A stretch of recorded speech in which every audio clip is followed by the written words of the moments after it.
something to prove because, as you mentioned, during the last season of GM, he was in the relegation match. He was very close to potentially having to rely on his lifeline of that good performance in a previous MT to get back into Grandmasters, which doesn't look good on paper, even though he was theoretically safe. So to be able to make it this far with a lineup that a lot of people weren't expecting, I think is completely repairing his reputation and cementing him as one of the greats for sure. And buying him that lifeline back for next time, just in case. Like, I don't expect to see him in the relegation zone again, but it must be nice to be in that position where you have that lifeline by doing so well.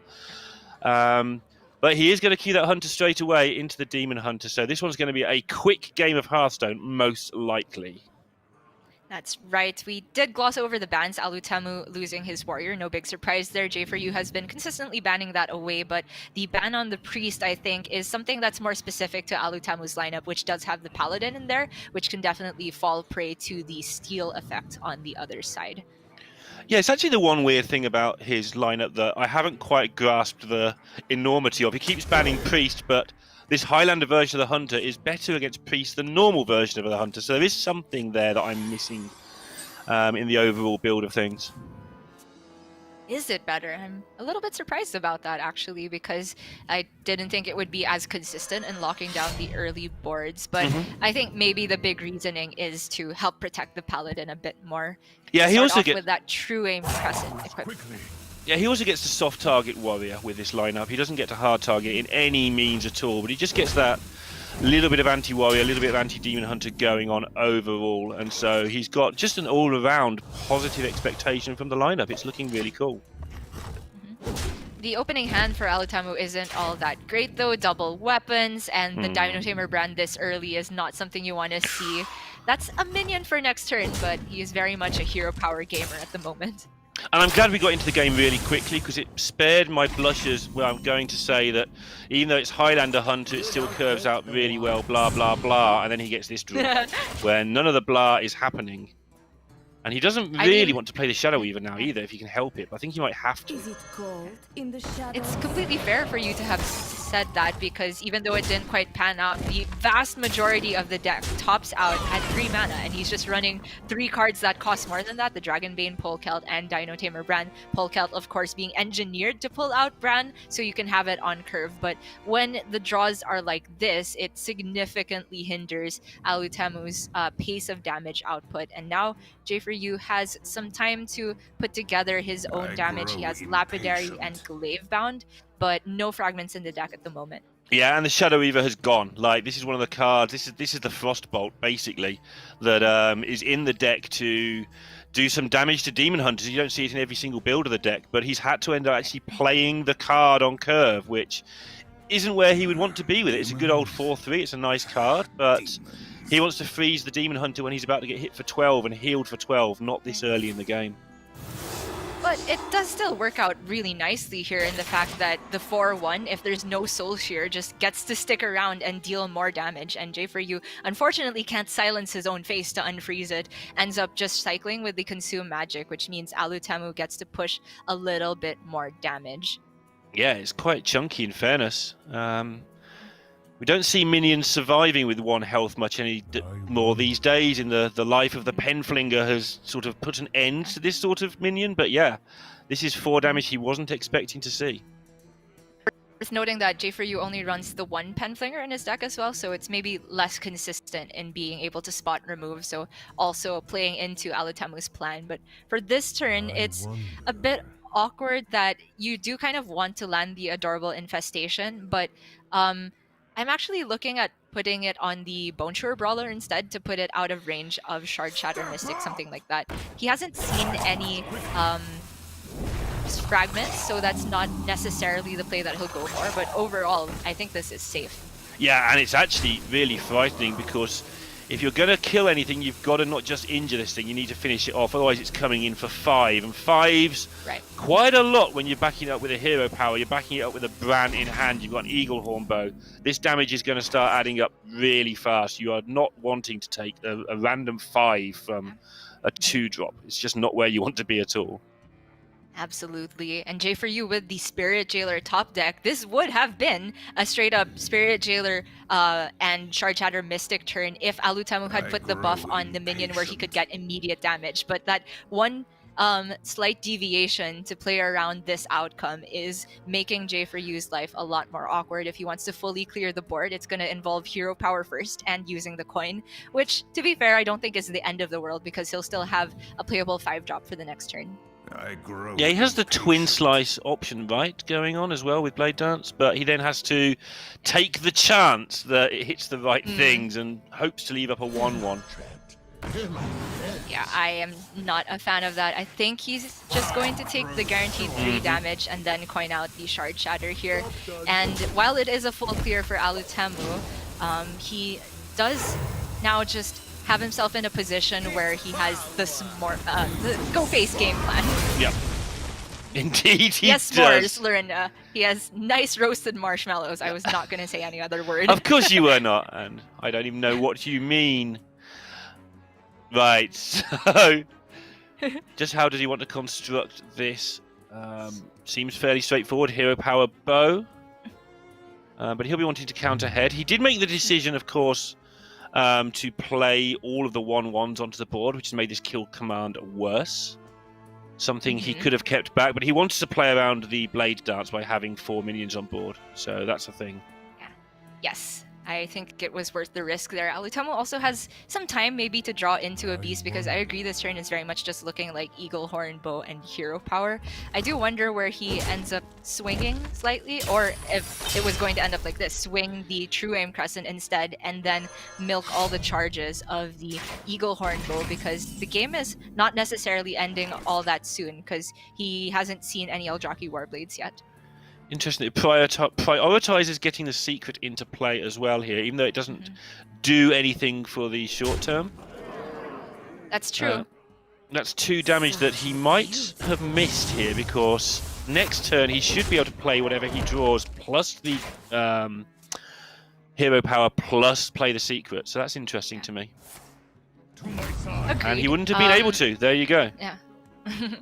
There are certainly top decks like the one he just got that justify having the mana spent on the hero power immediately. There are top decks that make it look silly, but it's really difficult to discreetly say which one is better without knowing the exact breakdown of his curve. He's just pointing things at the face, Gia. He doesn't care. He's got lethal next turn.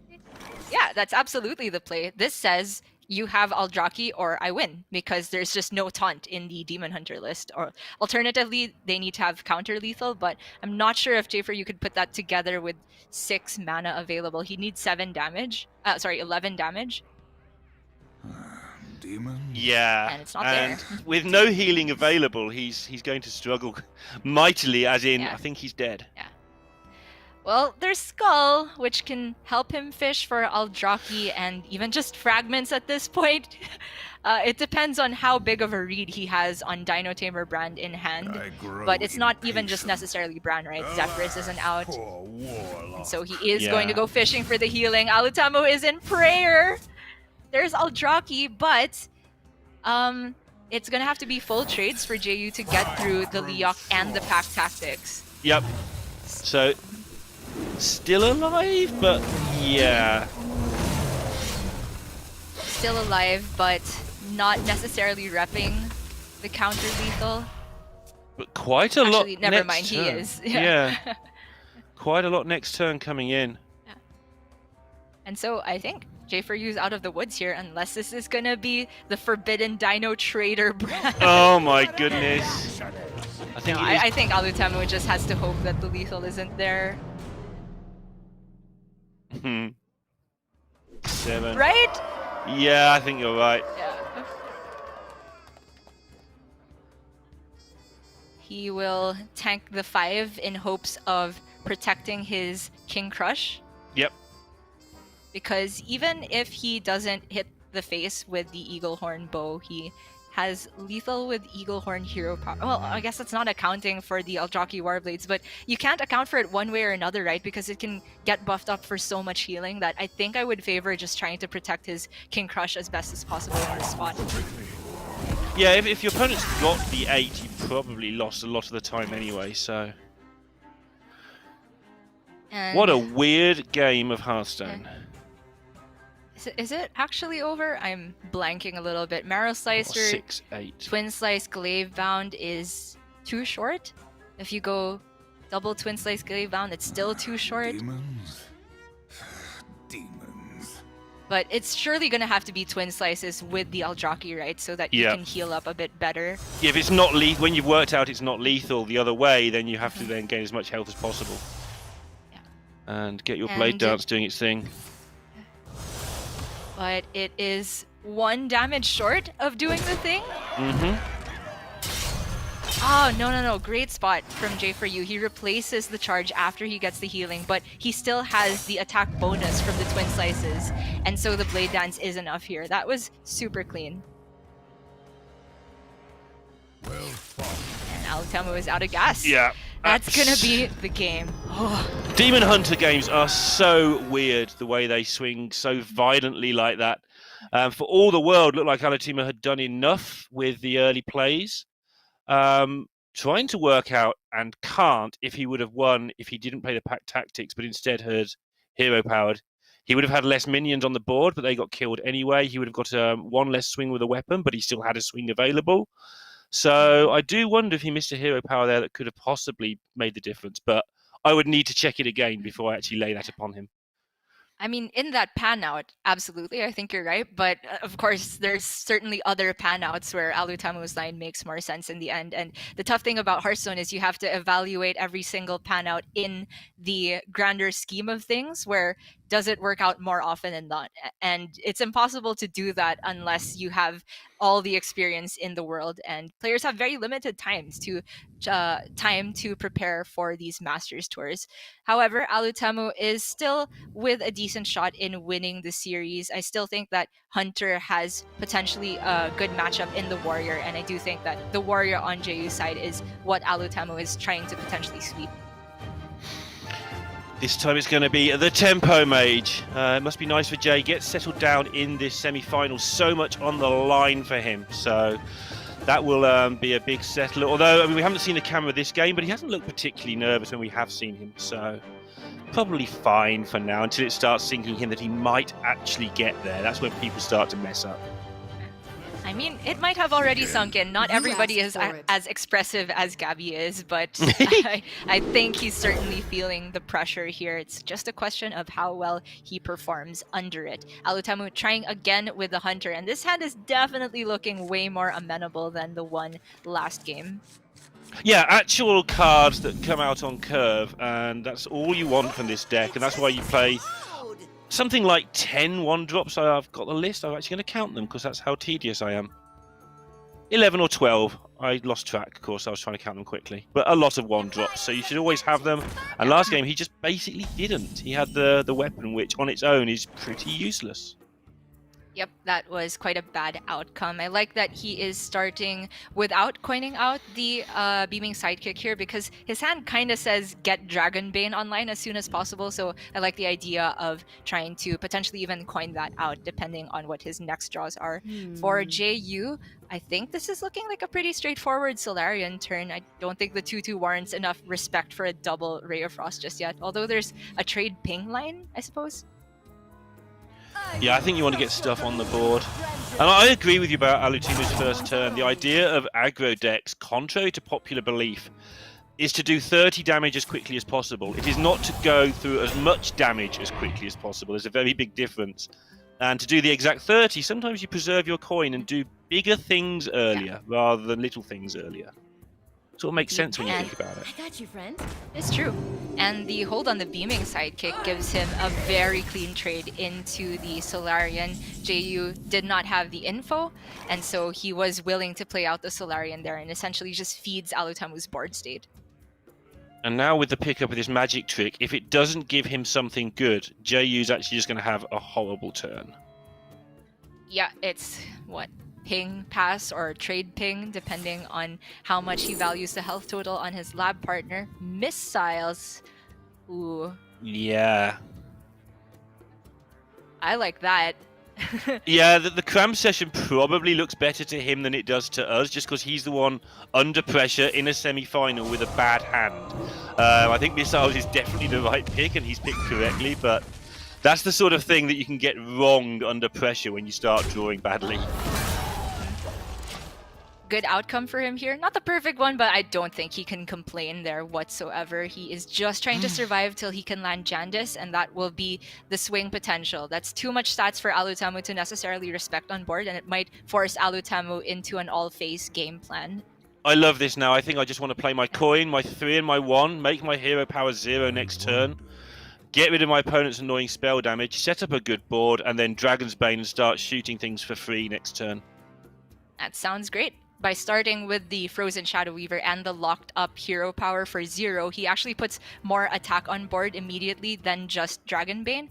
If he were to go about it in the other order, he also makes it potentially that the Dragon Bane gets removed on the other side. It's not that likely because I'm assuming he's going to trade off the lab partner, but I think maximum attack damage face up is where Alutemu wants to be at here. Yeah, I guess he's weighing up other options. This is why Alutemu is good, and I commentate on Hearthstone. Ooh. And he's actually decided that he doesn't think this is going to get dealt with. So he can do it the other way around. So this way around, like I was saying, is less attack damage face up, but he might get to benefit from the battle cry of the Frozen Shadow Weaver here. And potentially, I'm not sure how relevant that is, because I don't know if he's going to bother leaving up a minion anyway. If it's of this size, I feel like he'd be incentivized to trade to make sure that the Dragon Bane hero power is clear to go to the face. Now that the freeze option is here, though, he'll probably be happy about having held on to the Shadow Weaver. Yeah, he's got it right. He probably had some inkling based on how the last turn went, with the missiles being sort of forced that this might occur. And that's the worst case scenario, and it's still pretty good, clearing the board and putting up 8 damage of your own. Indeed. Oh, he doesn't want to play it. He really wants to save it. I mean, it's worth noting that J4YOU does have minion threats on the horizon. Jandis, etc. Giant getting cheaper, and freezes are quite valuable. But I think what's more valuable to Alutemu is making sure he can weave in the hero power, because if you went for the Bone Chewer Brawler there, suddenly the next turns get a little bit more difficult to make sure he doesn't float any mana. Yeah, and one thing you can do wrong against Mage with all hunters is... It's easier said than done, but if you fall into the situation where you're constantly just killing their minions and not doing any damage, sometimes you just beat them by getting them to 8 and pressing the green button 4 times without dying. Like, not connecting with face is a big deal with a deck that's supposed to connect to face for multiple reasons, and that's the main one. And it's definitely a big deal here that there was a taunt generated for exactly the point you mentioned. Alutemu has to...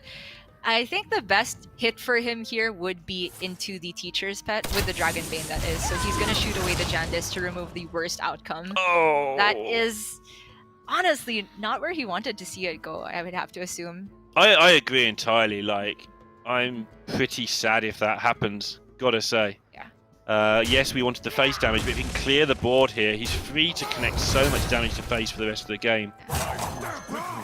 Oh, the Griffin on the other side is kind of devastating too, because Alutemu was just hoping that the Bone Chewer Brawler sticking could potentially protect his Dragon Bane, say if it was a smaller beast on the other side with less than 3 attack, but the Griffin is definitely making that not a possibility. I feel like he just hits face here because this damage is the last he's gonna get off the Dragon Bane.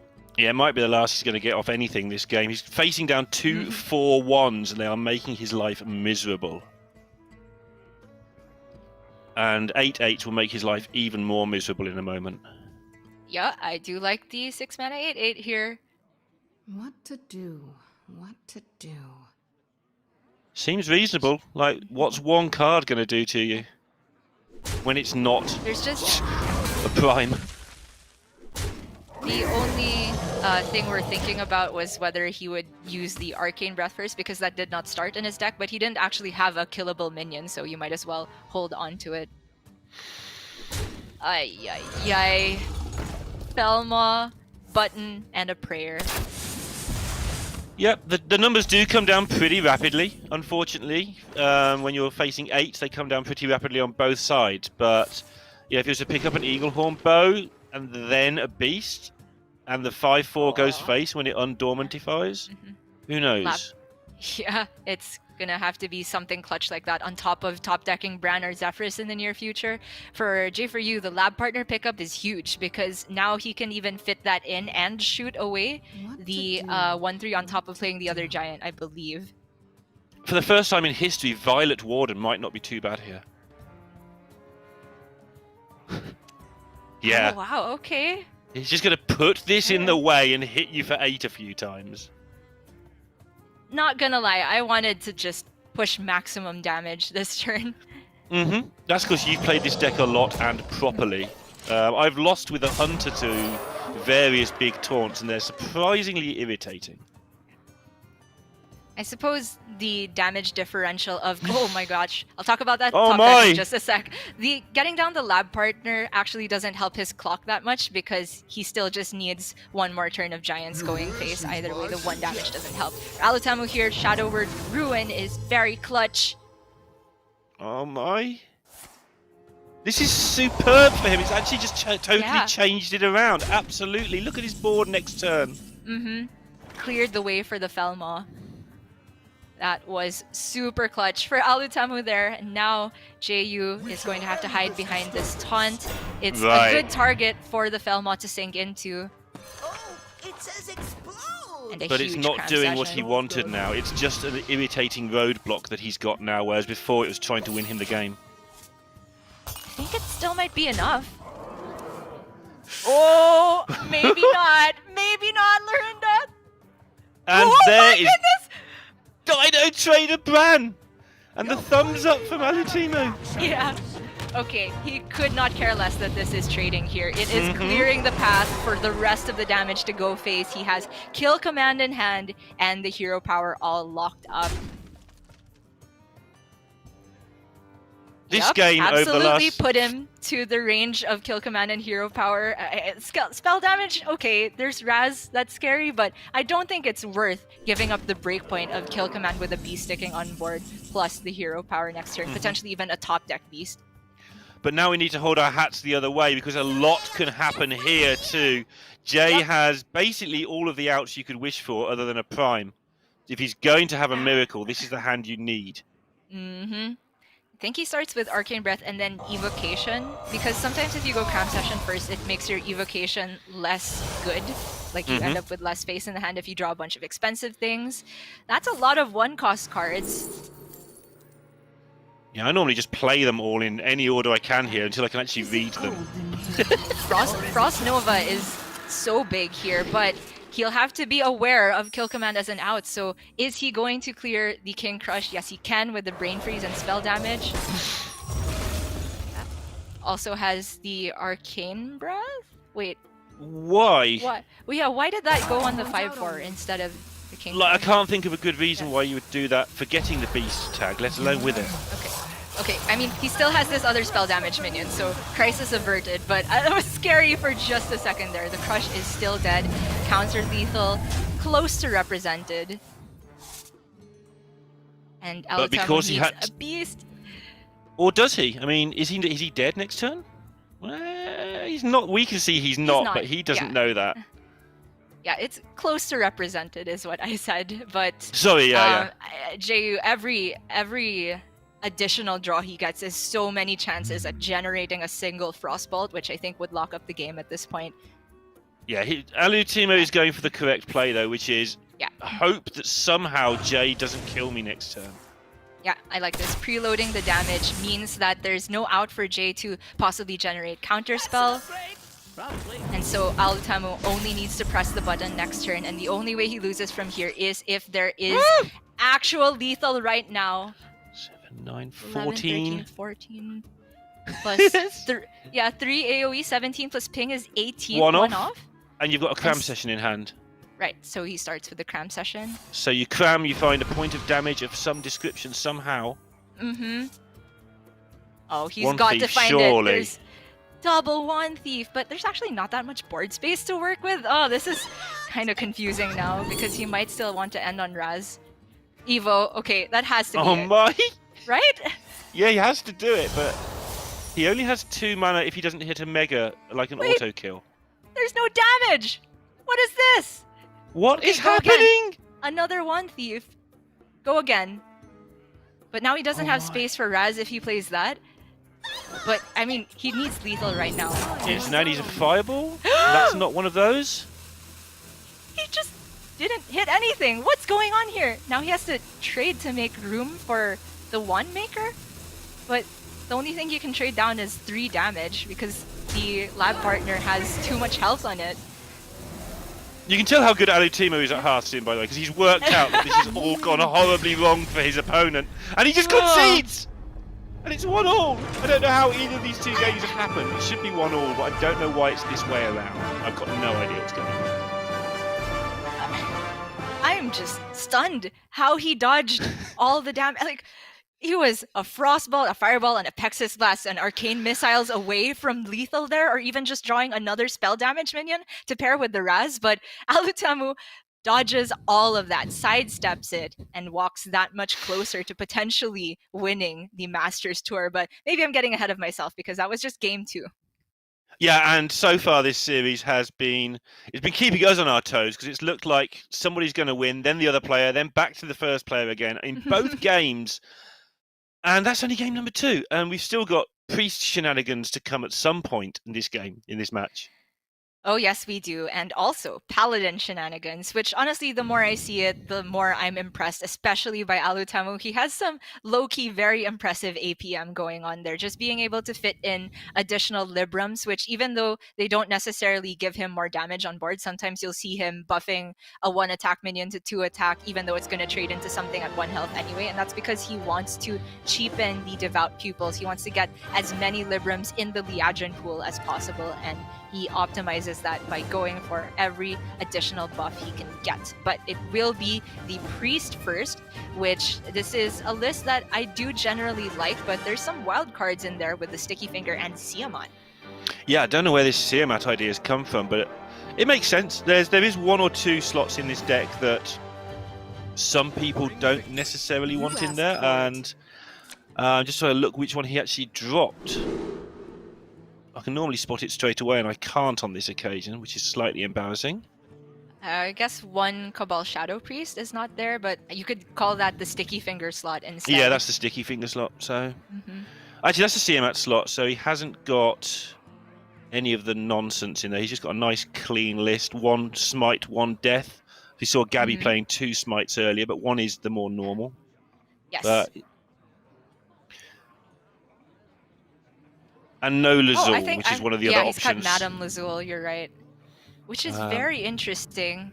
It's a value generator for sure, but there's a lot of spots where Lazul is just less efficient than fishing for another Cleric of Scales, or just fishing with spells within the 1 mana cost pool, so I can understand it.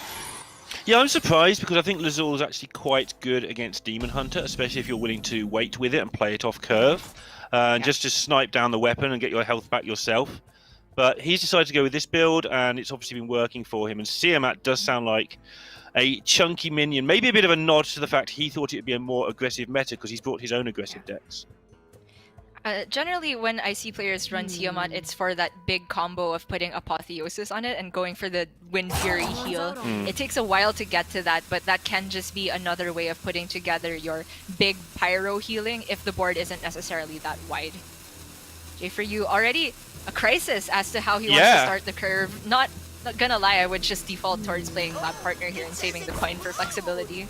I think he was always going to do that, but I think he was considering how he wants to play turn 2, because turn 2 has left him. How greedy would you like to be? Is a question.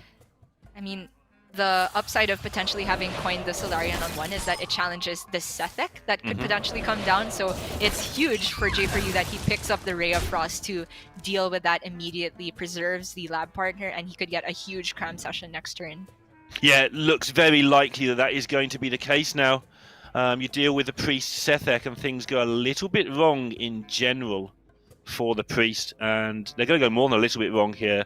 Jay's going to get into a very promising position indeed, whilst Alutemu does nothing. I think he might play a Renew here, not because it's great, but because it gives more versatility to have a wider spread of cards in his hand.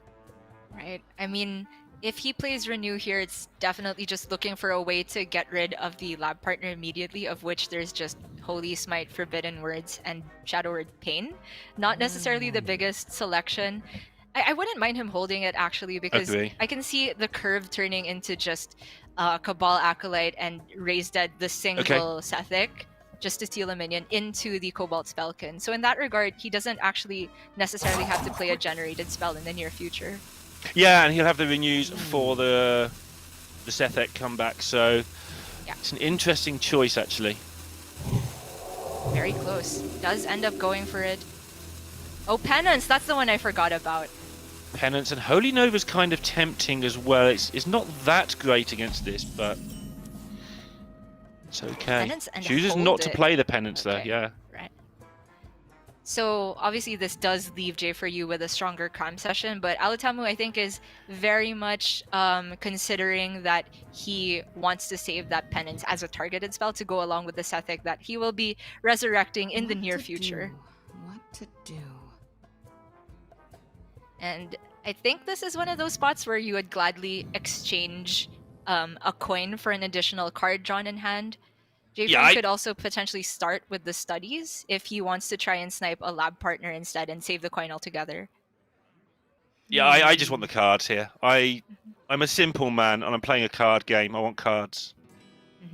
It just seems... like that logic. Yeah.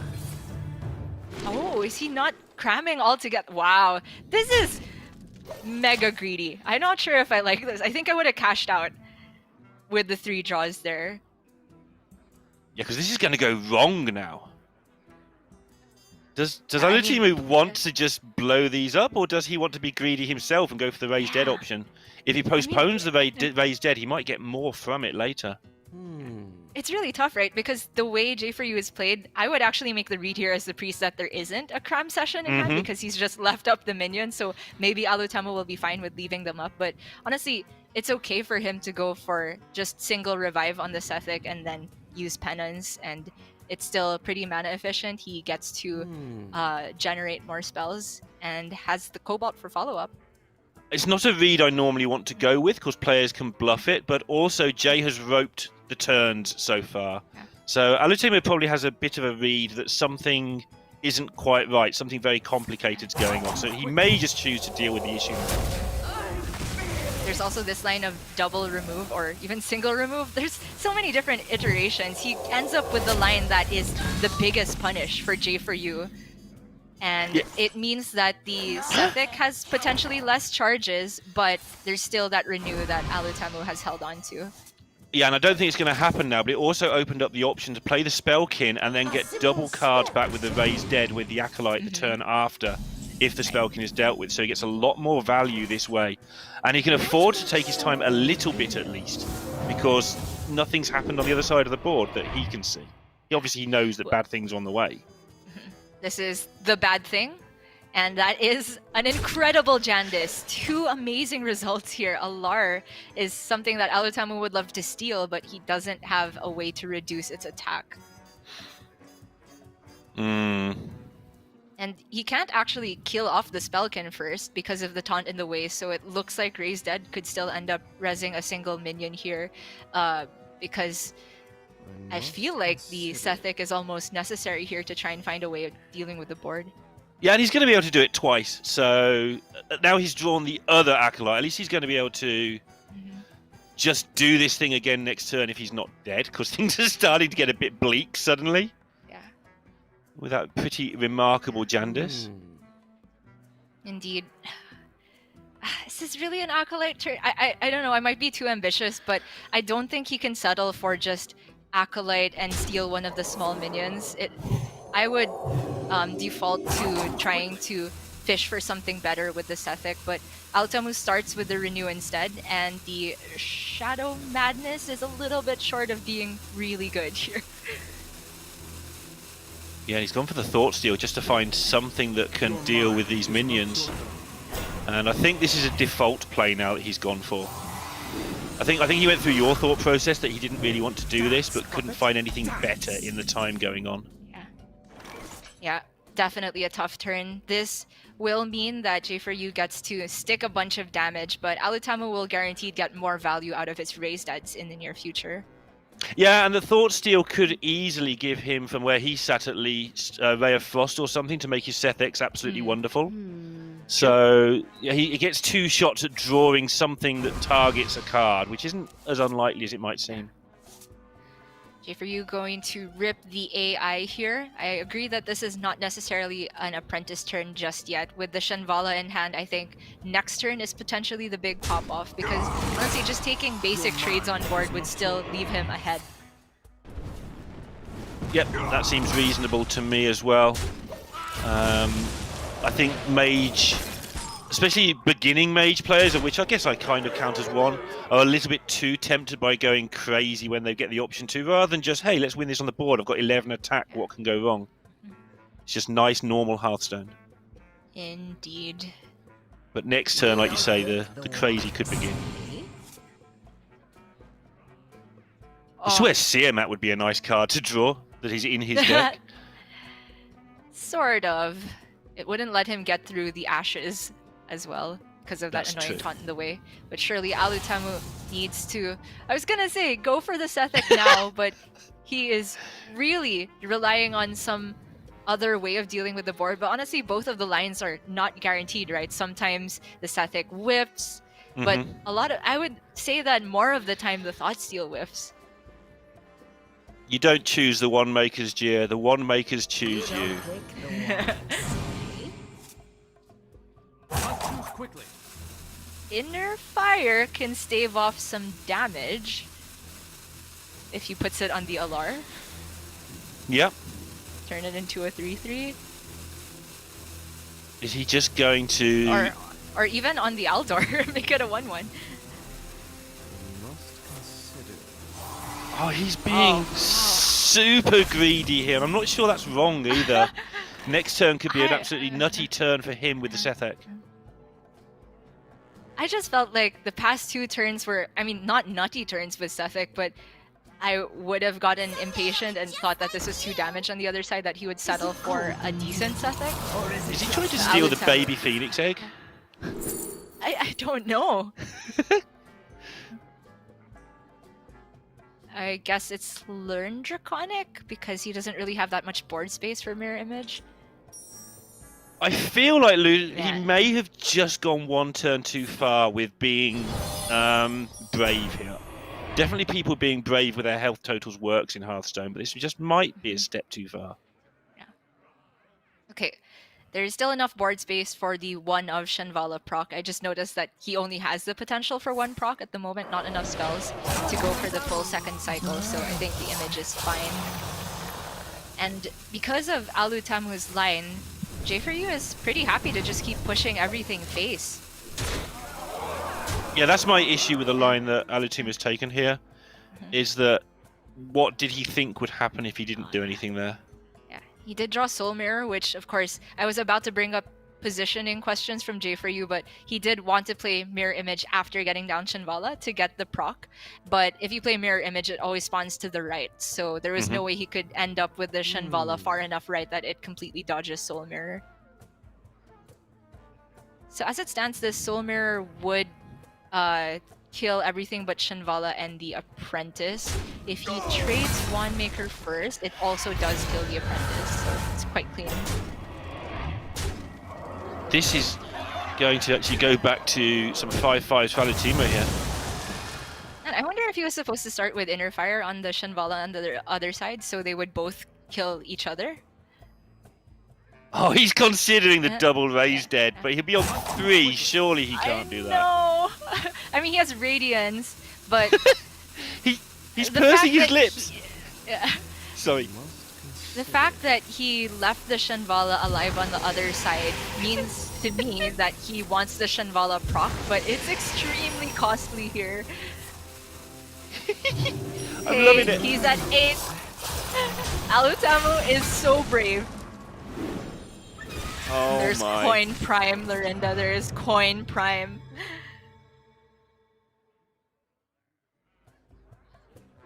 There is nothing else but Coin Prime. Is there nothing else? Yep, I think. I don't know, the I board think you're state is right. kinda I think scary. you're right. I think you're right. You only get to do this once, but why wouldn't you do it on a big board? Okay, it's that time of day. Alutemu has 2 Alars in hand because that's just Hearthstone now. There is the big money. And all good outcomes.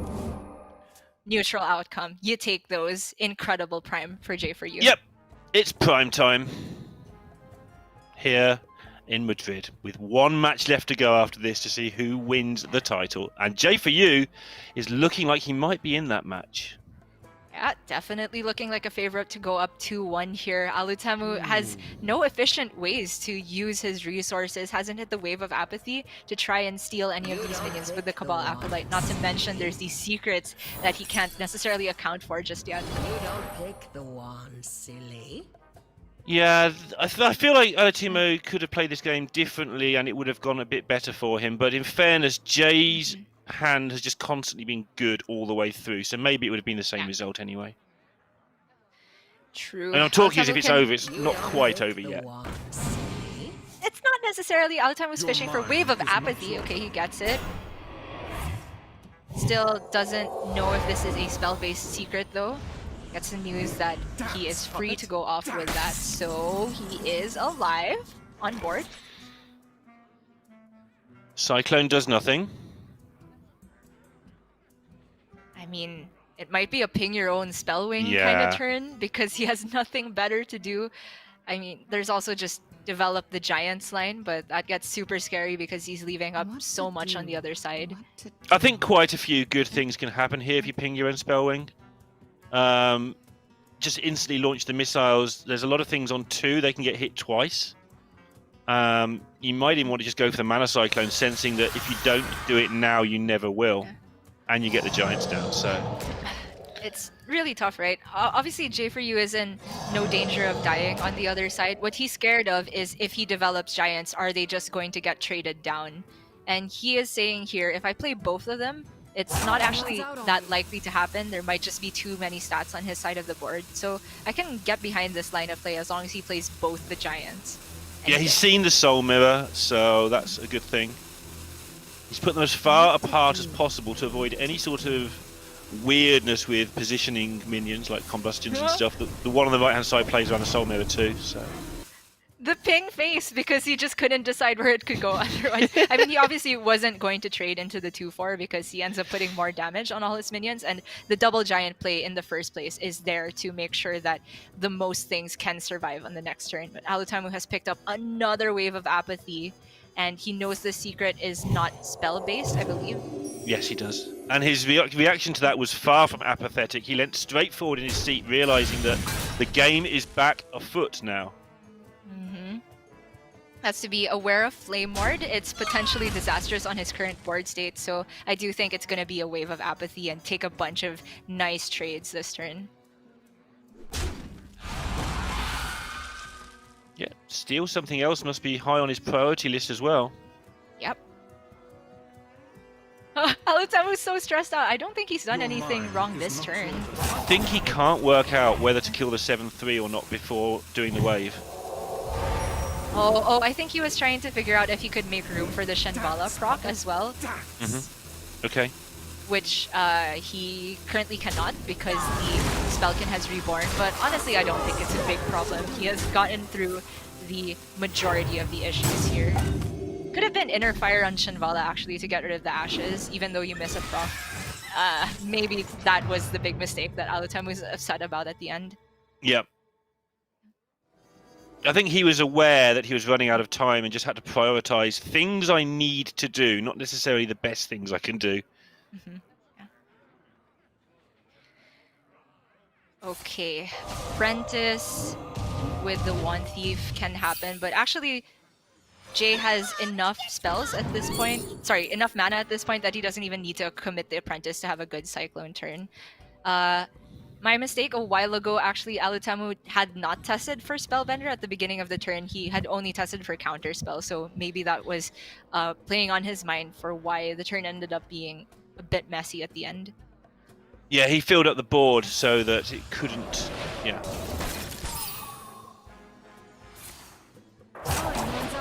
So I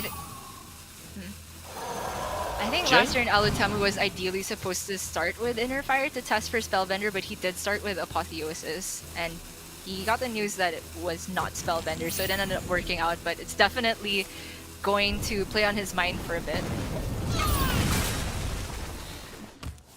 he should be experienced enough now not to let that play on his mind, but I think he does still have that issue where he worries when he doesn't play perfectly. It's not a bad issue to have, but it can be a problem. We've seen Hunter Ace ranting for hours after Hearthstone games before, when there's still more games he needs to play that day. Yeah. And he's in a rough spot now. He's out of Waves of Apathy currently, which means that J4You's Mana Giant is such a huge problem. And the fact that Alutemu was not able to clear off the Ashes of Alar that last turn, or rather he didn't end up following through with it, means that the Alar is a persistent threat on the other side. J4You ended up with a pretty good Cyclone result to be able to get rid of the other minions on top of freezing the two biggest threats. Yeah, right at the start, it looked like he's going to just try and steal this and get it over with, and it's been a persistent threat ever since he didn't do that. That's not me calling him out saying it's wrong, just that he has so much to deal with. This is the one that slipped through the cracks a little bit. Yeah. I think this is a classic case of spending too much time on trying to optimize the turn that he misses out on the baseline things to do. Yeah, this turn doesn't seem to have been close to where you would expect it to end up at. I mean, this current turn for Alutemu, I don't think he could have done much better. I meant the This is previous lethal, turn, right? sorry. This is lethal. Trade, Fireball Ping, Managed by Face.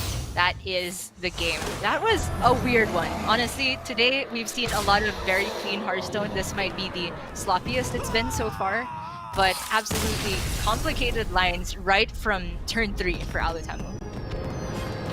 Yeah, it got complicated because he drew cards that did things. Like, it looked quite clear that he was just going to play the Acolyte, play a Raise Dead, get the Sethek back down, do all the stuff as plebs do on ladder. And then the next thing is he's ended up in this really complex line of thought that's almost confused himself into not getting the board. It did seem to almost get out of it, but it was almost a self-inflicted problem that he was in the first place.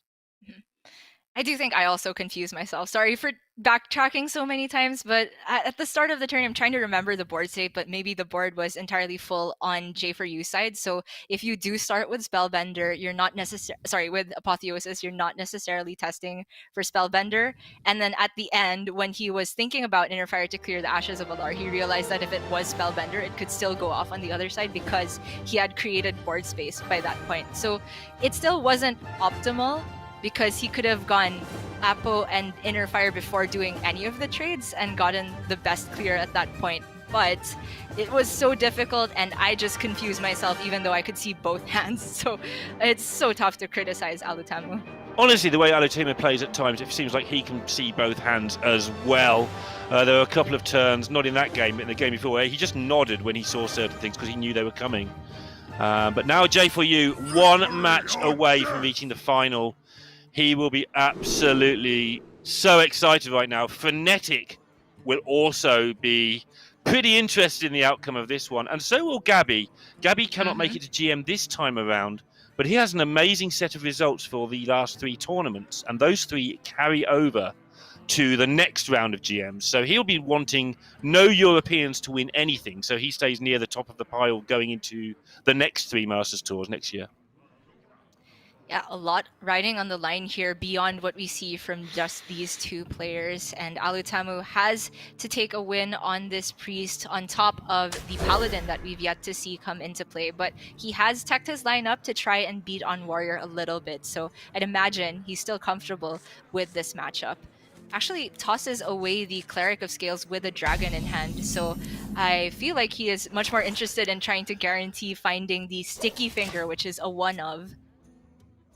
Yeah, this is the warrior deck with a very slight twist. We saw a lot of the French players playing it in Grandmasters, just with that one Zephyrus thrown in there for long games, and this can be a long game. That can be a difference maker in this particular matchup. Yep, this is the tech with Rattlegore at the top end too. He is cutting the Horde Pillagers to make room for that and Bloodsworn Mercenary. So in terms of weapon removal, I think it's fine that Alutemu only has one piece of it, but he has to hit the Cobalt Sticky Fingers soon. Otherwise, J4YOU could get all the charges through immediately, and you can already see he has Ankar and Wrench Caliber with upgrade cutting class. Yeah, and the Ankar is actually a bigger deal than it looks here as well, because it looks like Alutemu is going to get a pretty good early board going on, and getting your Ankar, getting that risky skipper to clear some of that up, maybe getting a bit of armor along the way, it can be all the difference for J4YOU. And so I think we'll see him actually go for the Ankar early on rather than the Wrench Caliber, just get that used up. Definitely looks fine here. It's unfortunate that he has to leave up the Sethic, but you kind of have to bite the bullet there. I do believe there was a priest game in one of the latter weeks of Grandmasters where Blitzchung just stuck on Apotheosis early on a Sethic and beat down a Bomb Warrior that way, generating Psyche Splits and the like along the way. There's still avenues for that to happen here and there. Not necessarily with Alutemu's hand, but I think that's informing J4YOU's reasoning for hitting the Sethic instead of the Cleric here. Yeah, I like it. Sethic can just win a game. Really terrifying things can happen if he gets 2 or 3 spells cast. Suddenly your hand starts filling up. You hit a renew, you get 2 spells instead of 1, and yeah, just get rid of that thing. It can beat you on its own. And obviously it looks weird at face value because Alutemu could technically just heal it up, but what J4YOU's done is that if he does force Alutemu to heal this up, that's 2 mana that he's not spending on coining a Twilight Drake, see? Yeah, and he does have the option to just upgrade. I don't think he'll really want to upgrade here, because he'll want to save that for the Wrench Calibers, but he has the option to just kill it with an upgrade if he wants as well going into this turn. Yeah, it's really tough, right? Because there's an option of just overwriting the Ankar and playing Wrench Caliber instead, but the draws are quite valuable. I feel it's okay to go for that because he has Risky Skipper Battle Rage in hand, and he can maybe reasonably rely on his deck to give him minions to pair with it, but it looks like J4YOU is going to go for a Skipper clear instead. Do the Battle Rage right now. This seems reasonable to me, and this 3 cards, get the board, kill your opponent's board. I guess you can't ask for much more than that. If that was a rogue turn, we'd be saying how amazing it was. So, yeah, because it's warrior, he gets. He was guaranteed to hit the 1-cost minion there. He obviously wanted to hit Sky Raider instead of Skipper and have the other one in hand, so it did work out perfectly there. And now Jay, at least, is back on the normal game plan. He's done the irritating mechanics that you need to do at the start in clearing up some annoying priest things, and now he can just start hitting face with Wrench Calibers and having fun. Fun for one player.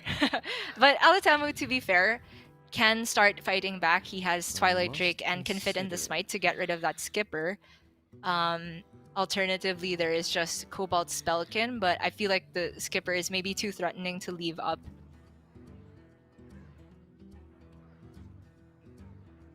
I mean, hasn't it done the damage? Can it do much more damage?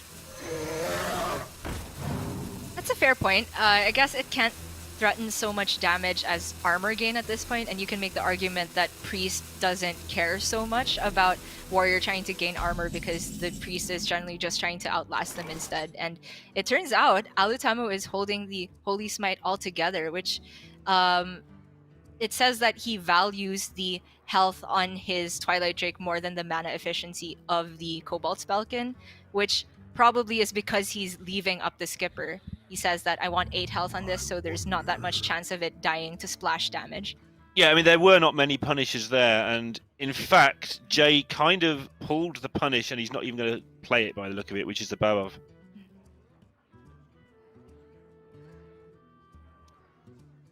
Yeah, I think Barov would be an overreaction on a single minion, right? I could see a world where it's just Wrench Caliber upgrade, swing face, and then if there's more minions, he could respond with the Barov. But I guess the upgrade is not insta-play as well, because Sticky Finger is always a Right. threat. Yeah, I think you upgrade when you see there's no sticky finger. It costs you 1 damage, but a lot more information. And it looks like he's starting with the non-upgraded Wrench Caliber because of the threat of Sticky Finger, I would assume. Okay, Yeah. never mind. No, he's just going for all it. these decisions, yeah, all these decisions are super close, especially because he generated himself a Captain Greenskin. There's so much upside to just sticking a weapon. I think J4YOU is just saying, you either have it or I win. And he doesn't have it. So does that mean he wins? For the near future, definitely feels like it. I mean, he is now definitely into that routine of kill your things, hit you in the face, kill your things, hit you in the face. He's set up for a pretty nice Barov on the next turn, Yeah. and he can continue to push the damage. For Alutemu, I wonder if there's any room for him to maneuver into a 10 cards in hand position to overdraw bombs, but it's probably too early in the game to think about that. Yeah, without a Sethek and without a way to target things and without the board, it makes it very difficult, because at some point you have to play something onto the board to get to the 10 cards, and then you go down to 9, and then the bombs all go off in your face. So you need some way to keep that hand filled up, and that is usually a Sethek, or you're just miles ahead on the board, and that's just not going to be the case right now. But definitely something he'll be looking for. For J4YOU, I can imagine this being a pretty simple Barov turn, so he can fit in the cutting class first and just hero power afterward if he doesn't get anything better to do.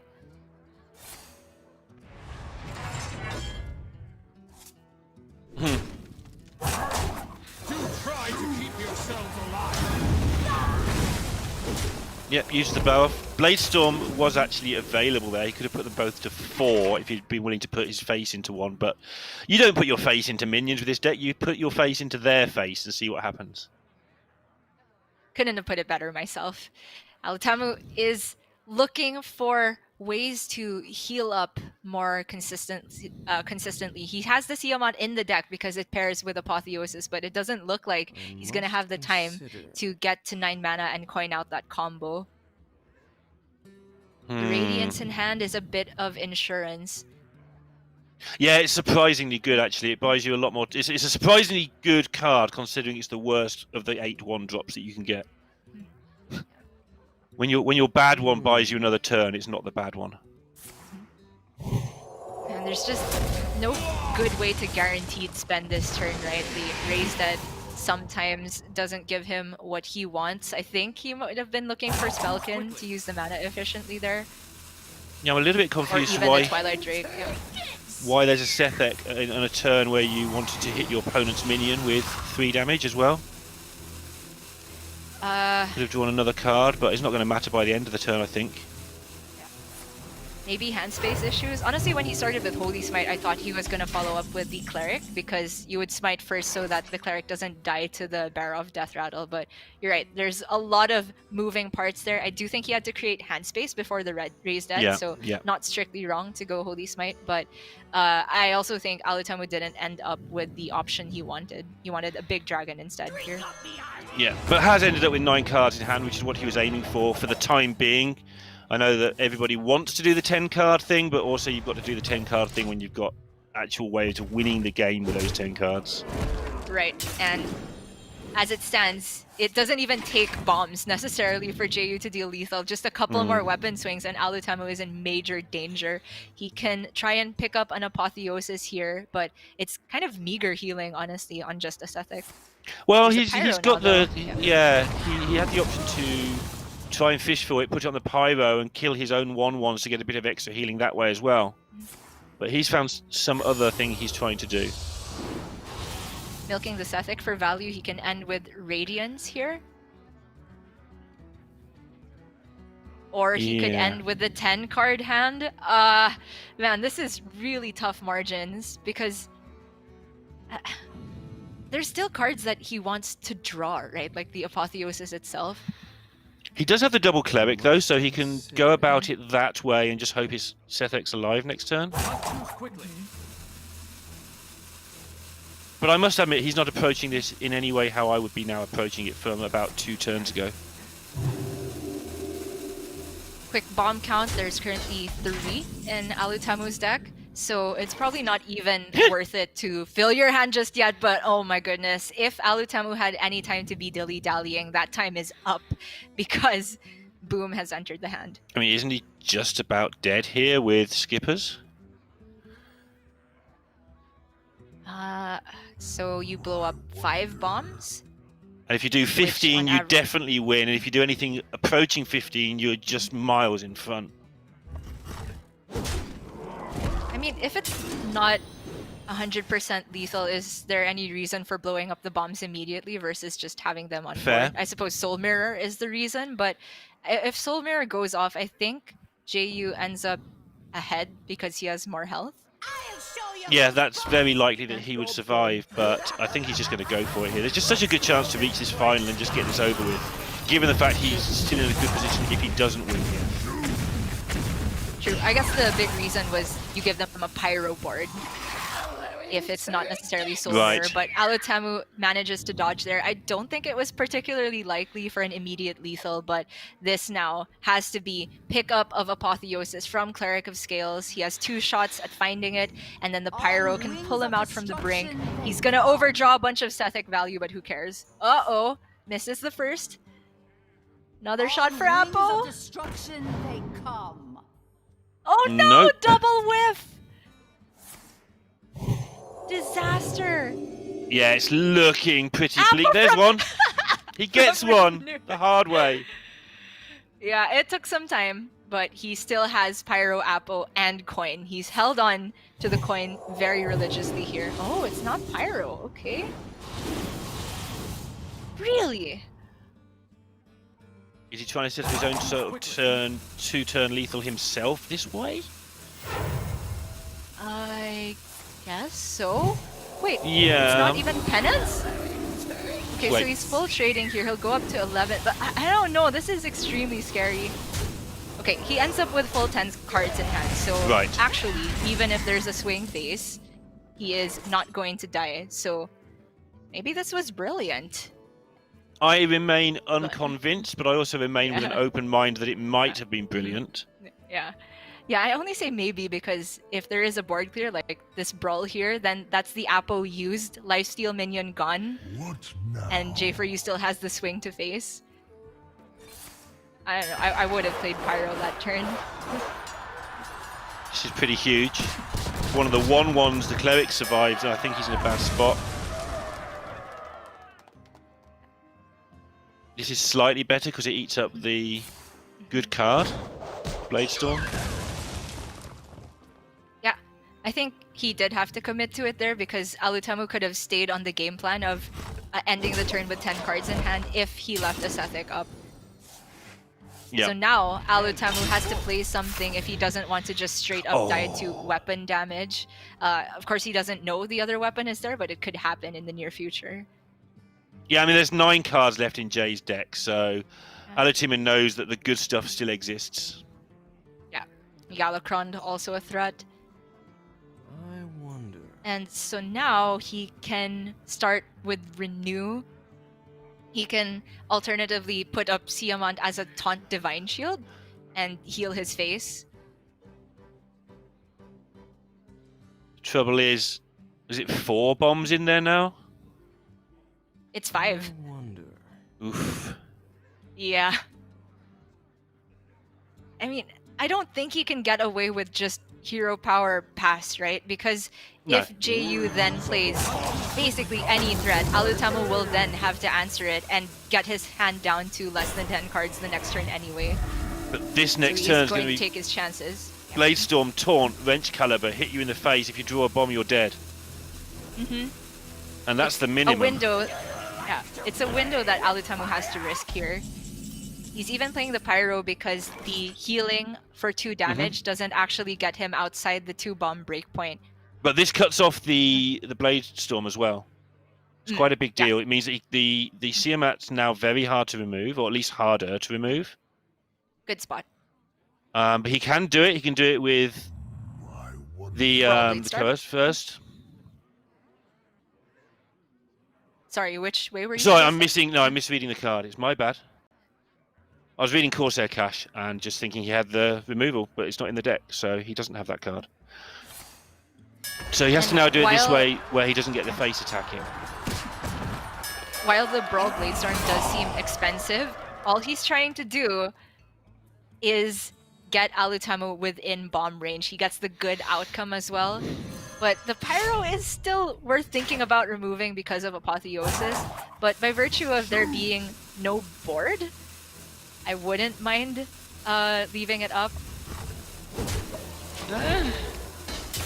Super close, right? I mean, Alutemu could build a board. I feel that I want to take the chance that if he draws a bomb, I win there.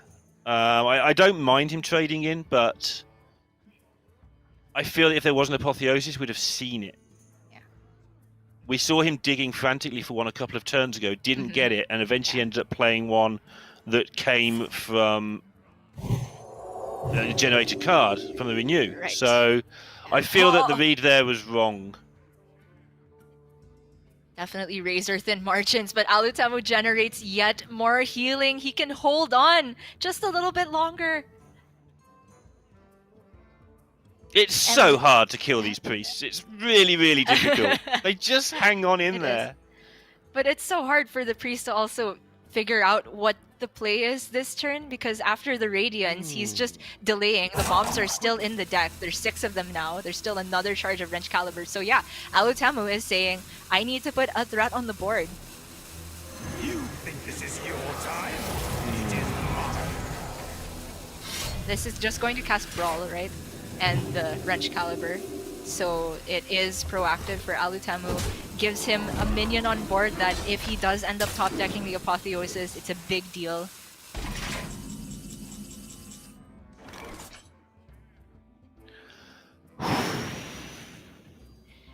Ay, ay, ay.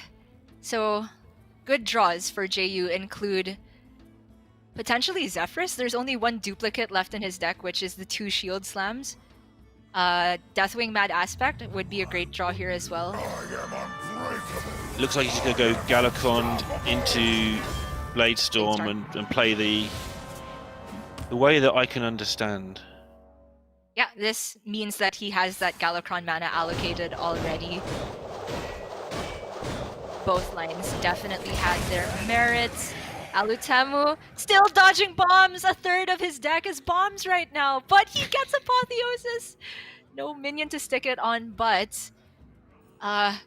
he can try and, I don't know, the card isn't even sticky because there's nothing for it to copy. Yeah, Sethek Apotheosis question mark. Like, what's he even looking for? I don't know. Was he even penance his own Sethek at that point to keep the train going? Yes, I think so. JU is just not playing minions. Yeah, Jay just... Another one? Okay. No such thing as Mega Lifesteal. Mega Lifesteal! Alutemu's seen double Bladestorm, so it's actually not the easiest task to remove the Sethek without it healing Alutemu for at least 1 proc. Zephyrus, still not good, right? Still not good enough? Nope. No yellows. Oh yeah. J4YOU now has 2 bombs in his deck as well, so his Zephyrus is shut off by bombs and shield slams. Cutting class to activate Zephyrus looks like a thing you can do, though. No, the 2 bombs are still there, so Zephyrus is not active, which means J4YOU has to use Deathwing to get rid of the Sethek. Not the worst thing ever, but Alutemu will go back up to 22 because of that. Yeah. Still has a gigantic threat on the board. So Jay needs to make a decision what he's going to do with his minions. He's been trying not to get them stolen is part of what he's been doing this game. But he can just make threat after threat after threat and start to assume that one of those will stick. It's definitely an option he has available to him. Right, because if he doesn't Deathwing here, the Sethek is removing his win condition of just trying to win through bombs. So he plays a threat here. Yes, it's terrible if it gets stolen, but he can potentially stall for another turn with the Zephyrus being active, and he can still just wait for the bombs to enter Alutemu's hand. Yeah. Oh man. Karj Soul Mirror? sure. God, what a sad-looking turn, but it's probably fine. I mean, there's also a Wave of Apathy line. You can save Soul Mirror for potentially the Rattlegore if it comes down next turn. Don't think he wants to use the wave because then it forces. It sort of almost tells Jay you can go ahead and play your Rattlegore. Yeah, I don't know. He doesn't know either. As long as the Karj comes down this turn, I think it's okay. There's just so many questions that Zephyrus raises, right? Because if you wave the Deathwing without killing it, Zephyrus can give silence potentially to put the Deathwing back up to 12 attack. And that's extremely scary. But if he goes for Soul Mirror here and the next drop is Rattlegore, you're right. He doesn't necessarily just want to stall with wave there. Yeah, he's going for the play that you instantly saw, and then he spent sort of 70 seconds trying to find something better and couldn't, so he's just gone with the default again. It's just too scary. Zephyrus is super scary. Alutemu could have expected by that point that J4YOU would draw a bomb and have the Zephyrus active. It so happens that it is not yet. These last 4 cards in J4YOU's deck are 2 bombs, a shield block, and an upgrade. He has to piece together a way to deal the lethal. But can he play the Rattlegore now? He saw how horrible last turn was for Alutemu. He knows that Alutemu wants to save that Soul Mirror for this Rattlegore. It didn't happen. It's been played. Does he get now the license to play this, knowing it probably won't get stolen? This is a good play if he manages to put this down. Yeah, I think it's now or never. It's a great point you bring up. It took a whole Soul Mirror to get rid of that Deathwing, when if there were Cabal Acolyte with Wave, it absolutely would have come down. So he is getting the Rattlegore on the board. Okay, first bomb drawn for Alutemu. So soon. Just one. Oh, is that the Acolyte off the top? Oh my god! What? A steal on the Rattlegore. Oh my That's goodness. It's so unfortunate for Jay, obviously, that he's waited for the right time for the whole game to play this, and it's the wrong time. Is this a self-penance on the Karj? Just pop out the 12-12 so you can push lethal the next turn? Again, Zephyrus still scary, but it's scary no matter what the board state is, right? Yeah. Yeah, do it because the 1-9 and the 12-12. Zephyrus, what's he gonna do? Brawl? I mean, who cares? Good luck. Win the brawl. Well done. Yeah, Zephyrus has to choose between silencing and getting rid of all the big minions with the Shadow Word Ruin. And so, if you have the Rattlegore, which is insurance, and the 12-12, you can be repping lethal and also presenting a board state that Zephyrus doesn't deal with cleanly, I think. Yeah, what's he going to offer? Zephyrus might offer anything if that happens, but he hasn't gone that road by the look of it. Okay, ends up holding the penance. This is so close. Bomb drawn, so Zephyrus is active. And it can give... Man, Shadow Madness doesn't really work here. He'd probably just take a good old-fashioned fireball at this point and try and get lucky, but it won't offer that. Okay, if Zephyrus still gives Shadow Madness with the Karj not being able to trade off itself immediately, there's a line where he goes, like Armor Smith, and then Shadow Madness, you gain the armor after your Karj attacks, and then you can shield slam the 1 remaining health on it. Nice. and end up with the Deathwing. I don't know if that's the line, because he only ends up with 1 additional armor, and the Rattlegore's going back up to 9 attack after all is said and done. And I have no idea what's going to be offered here either. He knew.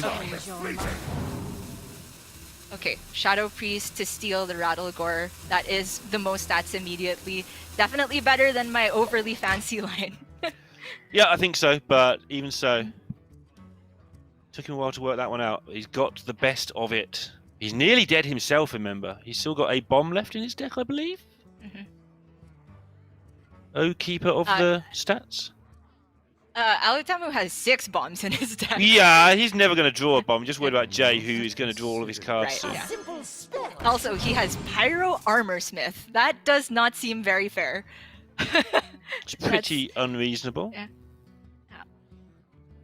Problem is, he does not want to use Mass Dispel on the Rattle Gore because he's going to keep drawing with the Mass Dispel, and that gets him closer to the bombs. So it looks like he's just going to leave the Rattle Gore up potentially and just try and heal as much as possible with the Armor Smiths. He can clear everything else. Quickly. But he is also almost dead now.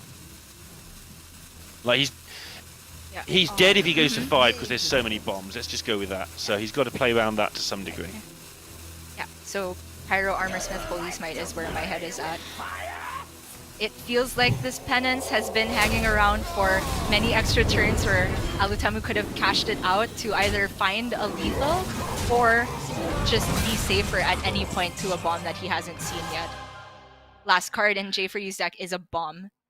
Superb. So shield block just does precisely 0. Correct. It gets him closer to fatigue. Unless if he plays a shield block and really, really quickly plays the shield slams before the bomb's drawn. That's a dark joke. Sorry. But you know what? It's fine. I've made Raven jokes as well. We're all just rubbing off on each other. Importantly, he just doesn't have a way to deal with the Deathwing by having no armor.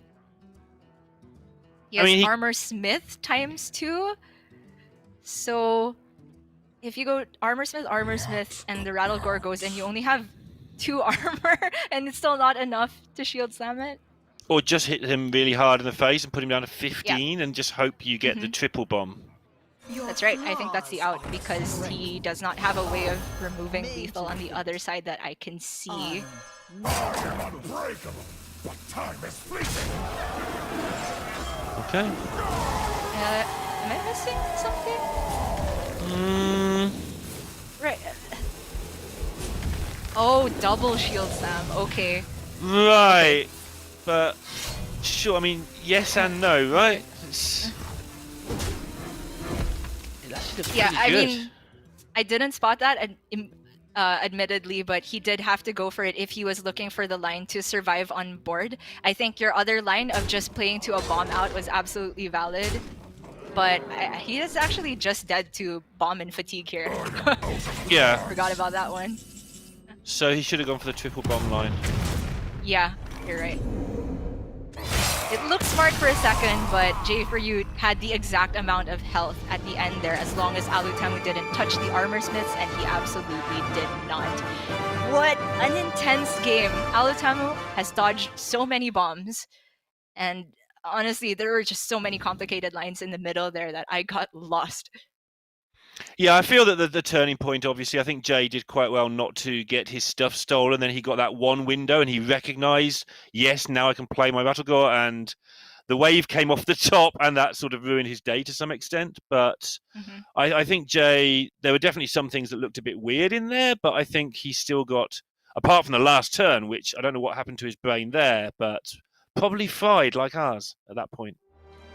For sure. I mean, I think he was trying to work out the 2 lines we were talking about, play to a bomb out and survive on board. Maybe spotted the double shield slam lethal at the lethal on the Deathwing at the very last moment, and he thought, okay, cool, I can try and hold out for another turn, but he ended up not counting the damage that was already on board and the fact that bomb plus fatigue was lethal on board there. So pretty unfortunate way for it to pan out at the end, but it does all mean now that Alutemu just has to win with this Paladin, which is there to try and prey on Demon Hunters and Bomb Warriors.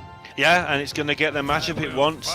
We have seen, though, that the Paladin has not been performing in the later stages of the tournament as you'd expect, but the one blip is it's still doing just fine, thank you very much, against Bomb Warriors. Oh man, J4You's hand is... okay. There was the Corsair Cash to try and salvage it, but the 2 on the left are extremely slow. Meanwhile, Alutemu has First Day of School, he has Aldor Truth Seeker, and the Lady Liadrin just waiting for some Librams now. Wait, double Pharaoh Cat off of First Day of School? That's nutty! What? So many cats, and then he gets the bot from it as well. This is going to go absolutely nutty, to the point that he's actually now considering coining out the second cat, which wasn't even on his radar a moment ago, I don't think. I was gonna say I don't think you end up doing that, because I certainly like holding the coin for early Aldor Truth Seeker, but he does have a curve with double cat into shot bot. The turn after that is a question mark, so he ends up holding on to it. Yeah, he was absolutely just going to play the cat, and then, or the first X score into A1 drop, and then he suddenly realised, hang on, I've got shot bot here, I've got a curve, and he had to actually reassess. But yeah, still went with common sense in the end. Lorinda, that's just the greatest first day of school I have ever seen. It's I don't know. Those are the best possible one drops, I think, in terms of immediate impact and the value it can give. And it didn't even give a generous mummy.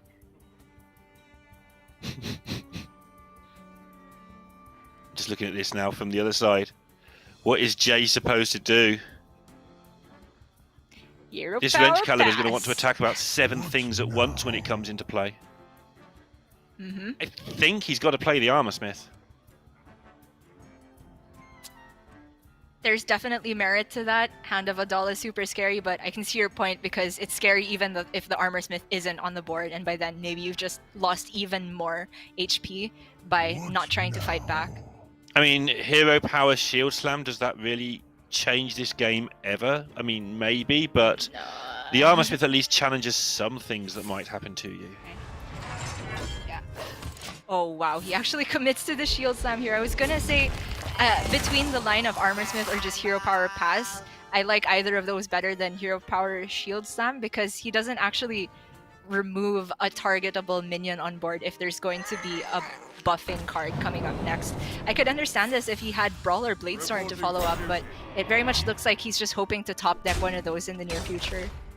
Yeah, meanwhile, Alutemu is just setting about playing as many things as he can. Oh! Okay. But the cats survive? The cats do survive. It's just such a low impact Bladestorm, right? With Paladin, you're not worried about them going wide necessarily. If they have a single minion, that single minion can turn into a big threat anyway. So I'm okay with just equipping Wrench Caliber and passing here, honestly. Yeah, then at least next turn you get to attack with it and Bladestorm, and maybe you get to do something with your 2 mana. Right. I'm fascinated to see when this Armor Smith now actually ends up in the game. Like, at what point does it actually finally get played? I'm not saying it was wrong yet, but if it doesn't get played soon, it was wrong. Right. I certainly imagine it's being held for a skipper. But honestly, J4You's hand is all in need of top decks. It very much looks like his plan is to try and survive till he can get down the Deathwing, but Alutemu's Pharaoh Cats are just putting so much additional pressure on the board. The Wasteland Assassin is insane here. Yeah, they're pretty unfair cats at this moment. They're not being very fair at all. Good one. And yeah, Jay, he is yeah, in such a big pickle. This is... Pickle Bladestorm Jay. gets rid of 4 damage and allows him to connect the first swing face with the Wrench Caliber, but honestly he is not winning the race if the Wasteland Assassin gets left up. Yeah, and all that's happened so far is Alutemu is doing a lot of damage with the junk that Paladin throws away at the start because it doesn't care about it. Like, he hasn't started playing real Hearthstone cards yet. On average, this board ends up just being like a 1-2 and a 2-1 instead of the additional 2-1 and the 4-2 stealth reborn. But that first day of school is such a huge headache. Realistically, J4You's best out is to try and top deck Brawl in the near future, I think. So there's a line, honestly, where you take Battle Rage for 1 draw. Well, this is what the Armor Smith ended up doing. Yeah, it's there to try and challenge the board.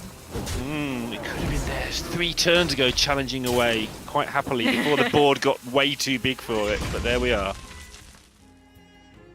I don't want to go in on J4You for that. He had no way of knowing that there was going to be this much development. He didn't, but he knows the deck list. He's seen how Alutemu has played it, and he had nothing else to do that turn. I feel that this Armor Smith was always destined to have a bad time. But yeah, I don't want to go in deep on it. It wasn't like some sort of criminal mistake. It just looked a bit ick at the time. Well, playing it that turn certainly allows him a slightly better Battle Rage now. He needs some big-time help. There's a Skipper Okay. and the Bloodsworn Mercenary. Yeah, this is the upside of holding onto the Armor Smith. We're going to see that now. However, he only gets the one proc on the skipper, so the other half of the Wasteland Assassin will be sticking around. He doesn't have a better option though. He's almost dead. Even with the armor gain, he's going to get here. Place to hide. And the worst part is, this is all just Alutemu's bonus minions that he's played. Right, the Hearthstone cards start about, well, last turn, I guess. But yeah, about now, things start to get Hearthstone-y. I wouldn't mind an aggressive Libram of Justice here, so Alutemu can pick off the Armor Smiths more easily, even with Penflinger involved.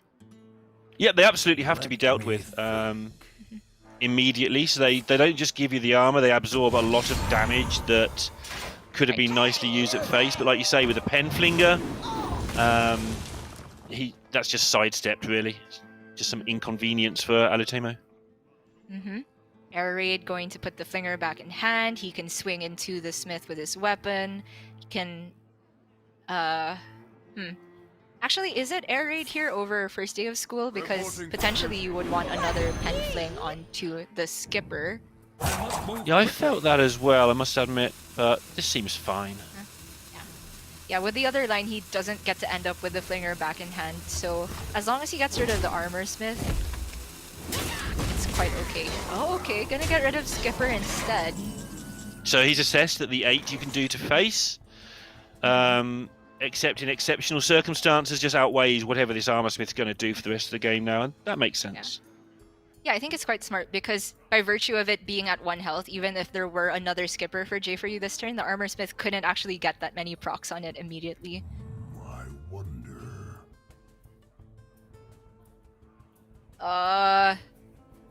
Okay. The Barov does hardly anything, but it might be the only play here. Yeah, I mean, he can't get to the Wasteland Assassin one way or the other, right? There's too many taunts in the way. like he's wistfully looking at his Deathwing, saying, "How do I get to this next turn in the best shape I can be in?" Yeah. And because the whole game plan looks like it's just leading up to Deathwing next turn and try to have it as healthy as possible, I wouldn't mind like Barov to just get on board a little bit harder. Yeah, I think I'm fine with that. Although, because he's trying to go Deathwing, you spend your turn killing what's left of my Deathwing, Rattlecore. That's his 1-2 punch now, you can call it that. Alright, without having preloaded the Barov, the 4-1 and 1-1 are going to stick around. If the Barov were on board, there's a world where you can trade it off and then go for Deathwing, which is potentially healthier. But of course, J4YOU holding onto this, it's a resource later if he feels he needs to top deck Skipper to deal with the board post Deathwing. That would have been nice, though. You just take the chance, especially as you're up against it. That's the way to just win the game. You stick a 12-10 or 12-9 Deathwing or something, and off you go. 12-8. That'll do. And finally, J4YOU has a window to get back on board and swing it in his favor, but he knows the Penflinger is in hand, so the Deathwing ending up at 2 HP here is by no means permanent. Yeah, it is at least a small sigh of relief. Like, at least he's got onto the board for the first time with some sort of permanence, or at least expecting to next turn. This is just his curve, you know, Deathwing into Rattlegore. Great curve. Hey, loser! I was going to say something rude about the deck then, but it's pretty much the best deck in the format, so I probably should avoid that. Yeah, I mean, he had a poor draw, and Alutemu had the greatest first day of school in history. And he's gonna rip another one. Yeah, he's going back for the second term. Seems pretty good again. Hello! These are so good. Even the Abusive Sergeant to some extent, because J4YOU's just at 14. Oh no, surely not, surely not, surely not. Oh. Surely not. It's Tome, right? You have Penflinger. It's a cheap spell. It goes with Penflinger. Please take the Tome. You're not actually going to EU, Alutemu. You can take the box. You're staying in APAC. You're good. Is this not just Loot Hoarder? Okay. Yeah. Just doing what I he's like done all holding game. onto the Tome because of the Penflinger. Yeah. Oh, okay. Yeah, I agree with you there. The extra points of damage, the way he's approaching it, which is, just make maximum width every single turn until your opponent can't deal with it anymore. The very old school way for Paladin to take on Warrior. And I feel that, your play there was just get that extra point of damage. Fits in nicely with that strategy. It was more mana efficient on that turn, of course, just to play the Tome of Intellect, but I don't think Alutemu needed any spell immediately. It looks like his game plan is very much just to beat J4YOU in the near future, and J4YOU, strangely enough, has been beat down by this pile of one-cost minions and the things they've generated, that playing Rattlegore on its own is somewhat scary, but the alternative is very low value Brawl, which I hate, so I think it's still just Rattlegore. I think so too. There's things that can go your way with just Rattlegore now. Like next turn, for instance, you could Brawl, win the Brawl, hit the face with 13 and the bomb go off. It gives you some way to win the game. I feel like this play isn't playing to win the game, it's just keeping you alive longer. Yeah. Like, how's this winning the game next turn or in the future? The Zephrys isn't close. What's happening here? It is very far off from being active, indeed. Because this situation against 9 cards or whatever it is isn't going to get better for your Rattlegore. It's only going to get worse. Correct. I completely agree. Okay, cool. What this does is that, I'm trying to come up with reasonings for J4YOU, which he does end up with an armor smith that challenges whatever minion remains from the brawl, and so he potentially gains more armor, more time that way, and he might be thinking, I need more time to give myself the bomb outs. I still would have preferred to see Rattlegore, but this is the world we live in. Yeah, the problem with that is he needs a lot of things to go his way anyway, just to get it onto the table, so he might as well just do it this way. Alutemu gonna start flinging Broomstick to rush into the Armor Smith for good measure, and J4YOU has used his Brawl. There is another Brawl in the deck list. There is... Oh, he can buy himself another turn where he has to just wait for his opponent to repopulate the board. Sorry, the sarcasm is sinking in just because he's in such a bad spot. Okay, that's a clear with the Barov. He held on to Barov for this purpose. He did. You're right. I still want to see him just play the Skipper and the Rattlegore, to be honest, and just take his chance. What now? Okay. If you play Rattlegore with the Libram of Wisdom already committed, they can get a lot of extra procs with Penflinger, so I'm not necessarily sure if that is the way to go. I feel like he's missed his window, and I'm now not sure where to go.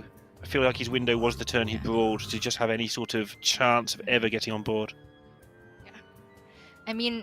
Continuing from his game plan from the previous turn, I would assume this is another board clear. J4YOU is very much just hoping that Alutemu is running out of stuff.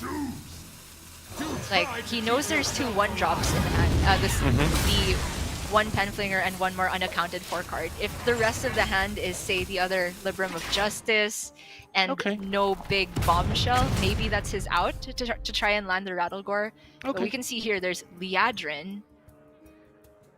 But no, that's at least logical, and he's still level on life totals, I guess, and bombs are in the deck.